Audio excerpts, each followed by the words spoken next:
In this video, this is where my new hair is gonna be. I'm gonna be talking about why I got a hair transplant and how hair transplants work. It's like a never-ending process. Because it's not like how I thought. It's like too late to back out. I gotta let back out. Before I get into it, I know what you guys are thinking. Sonny, you did not need a hair transplant. You're beautiful the way you are. Your hair was thick and voluminous like Jason Momoa. It was completely unnecessary. Thank you, you're probably right. But this is something I wanted to do for myself and I had no idea the result would be this good. Take a look.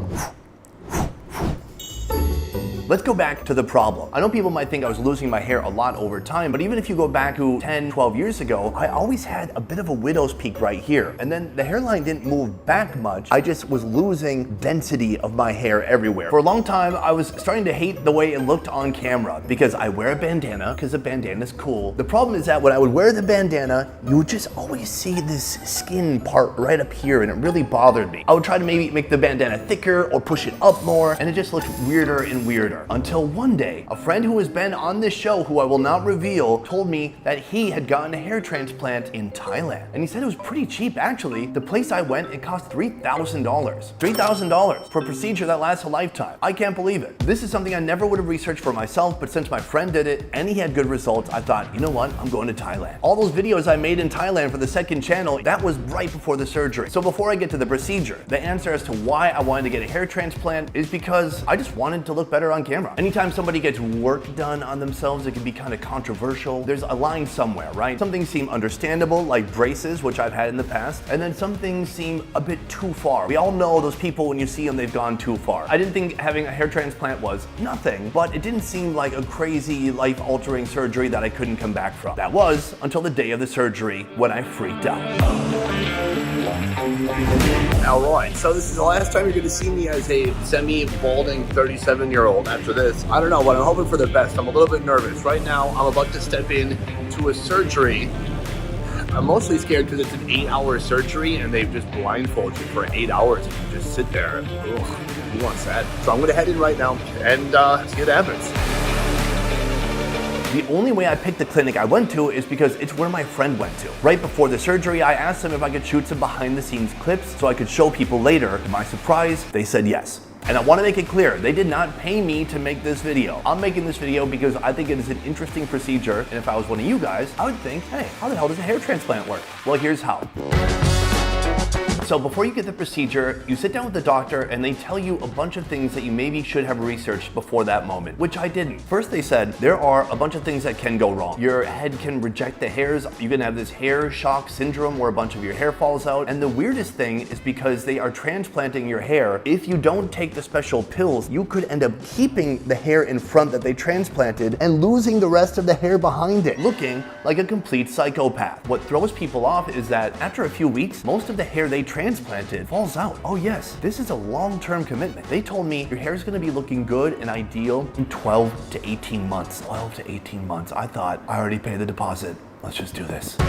The next thing they do is they draw where your hairline should be. The procedure includes looking at 3 interns and them saying, maybe the right side should be higher or lower. And then they look at you and they say, what do you think? And I go, you guys should be good at this. I don't know. It was very intimidating. Suddenly I'm looking at my forehead and I'm like, wait, is that side too high? Is this one too low? Am I gonna have a lopsided hairline now? Eventually I just let go. I told them to choose and I think they did a great job. From here, it was time for the procedure to start. And if you are squeamish, if you're sensitive, then don't watch this part.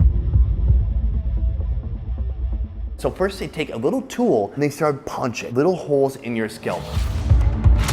All right, the first step is complete. The whole top of my head is numb. I'm a little bit woozy because they gave me a Valium. This is the hole making process. It doesn't sound that nice. They put tons and tons of holes. You can see some are still bleeding. And later those will be the reservoirs for the hair follicle to actually go into. So step 1, many more steps remain. From here, they have a drill machine. This is like one of the weirdest experiences I've ever had. Imagine this is your hair and this is the drill machine. It screws down to the root of your hair and pulls it out. We better go on step 2. Step 2 is extraction. So step 1 was putting all these little holes in my head. Well, now we need to fill those holes with something, and that is hairs on the other side and back of my head. So they've extracted a bunch of hairs, 2,800 to be specific, and then they're gonna put all those hairs in my head.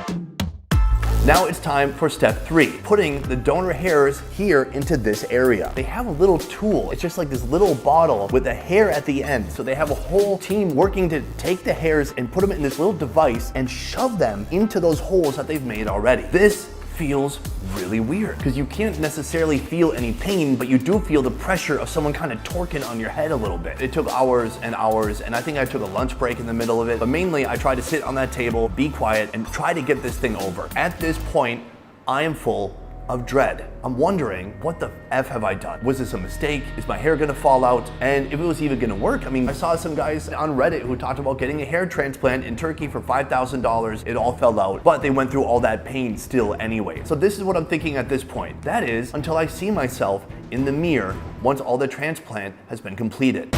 The way your head and skin looks right after the transplant is completely terrifying. That, apparently, is completely normal.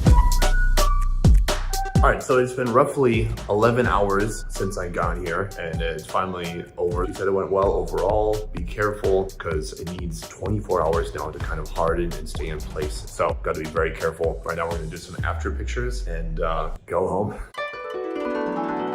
It is day 2, check it out. So, I've not washed my hair. You can see it looks still kind of nasty. Last night I slept okay. You have to sleep on your back only. You can't go on the side or anything like that. I took a little bit of Valium. They gave me some Valium again. Can you believe they just let me take Valium home? And then I slept really well. Today, I'm going to the clinic for hopefully the last time. They're going to, as they put it, teach me to wash my hair. Hopefully, they're happy with this healing. I didn't bleed a bunch or anything like that. It just looks kind of crusty and my hair looks greasy. And I look like I want to be sushi chef or something. And I have the diaper on the back of my head. So they're gonna take that off. Before I go out, I had to put on my bonnet. This is to protect from dust and from sun or anything like that. So I'm gonna be wearing this for the next 2 weeks. Anytime I go outside, isn't it cool? Thank God I'm married already. Otherwise, you know, virgin for life. Bro, how cool do I look? So fresh, huh? When you go to the clinic, they take even more pictures and then they try to teach you how to wash your hair because you cannot just you have to like pour a warm cup of water over your head and then pat it dry ever so slowly. Now, they would prefer if you could stay in Thailand for a week to recover, but I had to fly later that day. Feeling better, looking slightly better, although you can see I got a little bubbly head here, huh? Still pretty swollen, but a lot of the redness is gone. It's looking less like a nightmare and more like little baby hairs. Time to put on my little bonnet, head out of Thailand and head back to Vietnam. Let's go. The healing process took some time. They said no drinking, no exercise for 2 months. That's literally all that brings joy to my life. What I did instead was not that. After 2 days, I started walking. A couple more days after that, I was doing cardio and running and nothing too crazy. I wasn't deadlifting, but I was exercising again. But was I drinking again? Also yes. After 3 days, I had a small cocktail. What they said to me is you can't drink because you might start bleeding. What I heard is drink, but only up until you start bleeding. Luckily, I did drink and I never bled.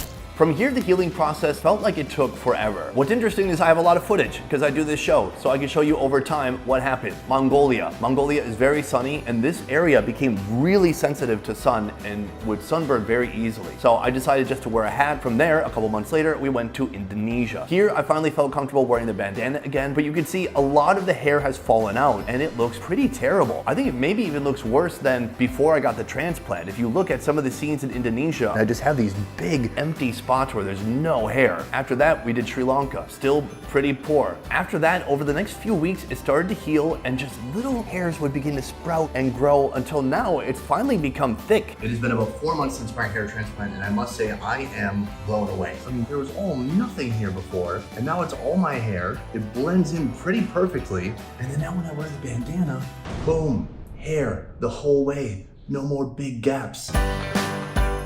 In the end, do I regret doing it? Alas, no. But of course, I had my reservations in the beginning. I didn't know what to expect. You go in there, you sign these disclaimers, they tell you all the bad things that can go wrong, and then you walk out of there with a giant swollen mushroom head. Now, after healing, after going through the whole process, I don't regret it at all. I mean, it seems similar to having braces. That wasn't fun, but I went through the pain, I went through the discomfort, and then finally, I have 89% straight teeth. This video is not meant to be a commercial for hair transplants. I'm not even suggesting that people should go out and get hair transplants. If I wasn't on camera and always looking at myself, I probably wouldn't have done it, but I just have a weird career. If you are somebody who is losing their hair, there are drugs out there that will help you keep what you have before you lose it all. But there's a lot of guys that look good with their head shaved. I thought I looked decent with my head shaved too. I've done that in the past, but the bandana with the shaved head, it looks like a flower pot with no flowers. It just felt empty. So if you were curious about how hair transplants work, that's how it worked. If you want to get one, do it. If you don't. It's not a commercial. Guys, thank you so much for watching. I appreciate you. I hope you have a beautiful, super hairy holiday season. Bye. A peace. Welcome to the Best Ever merch store, where you can check out our brand new designs. Best Ever bandanas in black, white, and red. The Please Send Nudes hoodie, pillow soft fabric with a quality custom graphic inlay. And our street food around the world graphic tee. We're now shipping everywhere around the world. Just visit shopbesteverfood.com or click the link in the description below to get your new merch today. A peace.